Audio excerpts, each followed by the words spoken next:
شب عرفہ اعمال کے اعتبار سے شب قدر سے کم نہیں. عرفہ کا دن، اس دن 3 اعمال بہت اہم ہیں. نمبر 1 غسل.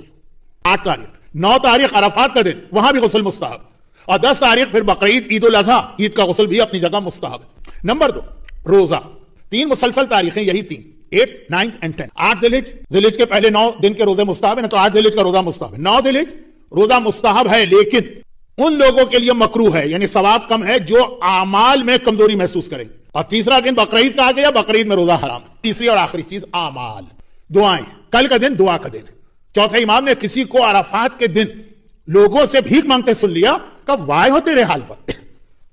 آج تو ماں کے پیٹ میں موجود بچہ بھی وہ ہے جس پہ رحمت خدا نازل ہوتی ہے، آج لوگوں کے سامنے ہاتھ پھیلائے. سال بڑا ہوا، آج تو سوائے اللہ کے کسی کے آگے ہاتھ نہیں پھیلنا چاہیے، کیونکہ آج اللہ نے اپنے فضل کا اور نعمتوں کا دسترخوان بچھا کے رکھ دیا ہے کہ آؤ اور آ کر جو جس کو چاہیے لے کے چلا جائے.